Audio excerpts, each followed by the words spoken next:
The Indian Air Force contingent, which is participating in the Singapore Air Show, will be soon heading for United Kingdom to participate in a joint exercise with Royal Air Force along with Swedish, Belgian and Royal Saudi Air Force in March 2022. The news of participation of Indian Air Force in Cobra Warrior joint exercise are coming from British journalists. As per British journalists, Indian Air Force will send 5 FOC version Tejas Mk1 jets to participate in exercise Cobra Warrior along with C-130 and C-17 Globemaster transport aircraft to ferry ground maintenance crew and ground handling equipment and mid-air refueling aircraft. Exercise Cobra Warrior is the largest RAF annual air exercise to train pilots and air specialists in planning and execution.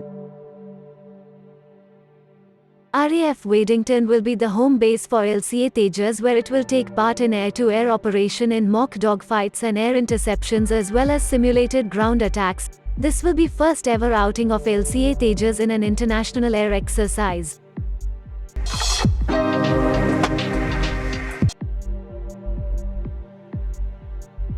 Vladimir Putin signed a decree on Monday recognizing parts of eastern Ukraine as independent entities, sending Russian forces there to maintain peace. The move threatens to push the crisis closer to all-out war. The Russian president made the gesture live on television after an emotional address in which he referred eastern Ukraine as ancient Russian lands and said it was managed by foreign powers.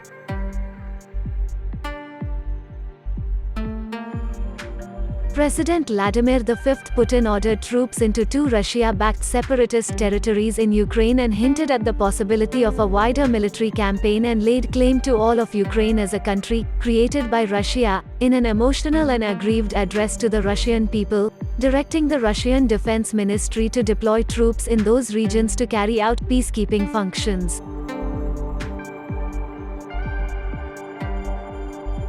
The order was condemned as a violation of international law and Ukraine's sovereignty by several nations at an emergency meeting of the United Nations Security Council on Monday night.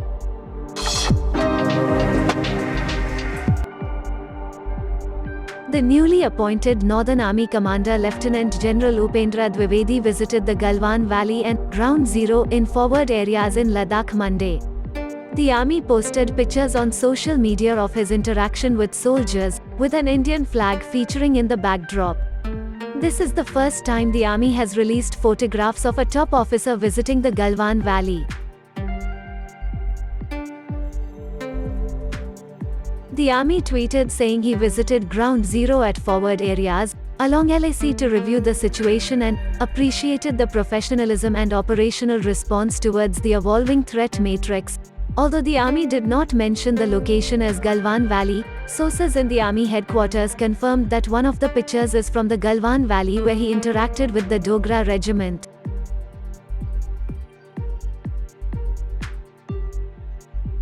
Even though disengagement had taken place subsequently with the creation of a buffer zone, the valley has been a subject of propaganda tool for China's People's Liberation Army. There have been instances where PLA has posted videos and pictures of them hoisting the Chinese flag in the area and projecting it to be on Indian soil. Moving forward with plans to indigenize manufacturing of defense systems and equipment, the Ministry of Defense is in the process of adding more items which will be manufactured in India. Sanjay Jaju, Additional Secretary, Department of Defense Production, said on Monday while 351 more items have been listed and it is now an opportunity for Indian industries to manufacture them. The government has already identified a list of over 2,500 items which are not going to be imported. Also, the Ministry of Defense has released a list of 209 items including arms which the country will stop importing in a phased manner. In December 2020, the ministry notified a fresh list and imposed a ban on imports of 351 subsystems and components for the armed forces under a staggered timeline.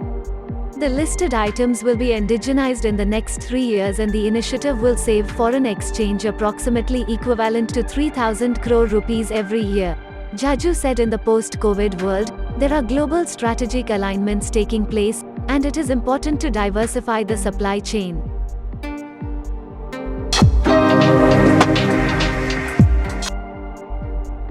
having already made it clear that the India-France strategic partnership is more relevant today than ever. New Delhi and Paris have agreed to further deepen the cooperation in defense and security.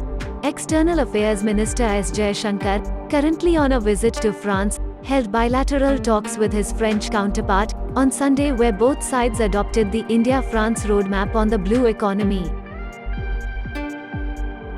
It is believed that the both ministers also held discussions on jointly developing high-thrust aircraft engines under the Indian government's initiative to promote self-reliance in defense manufacturing and a possible collaboration on nuclear-powered submarines. Safran CEO Olivier Andries had reiterated that the company is fully committed to the Make in India policy championed by New Delhi. After the cancellation of Australian deal, French have come up with the offer for the Barracuda nuclear-powered submarines to India. This is the consequence of regular deep consultations with France to strengthen the military cooperation. The French are expected to offer the Barracudas with a Make in India element.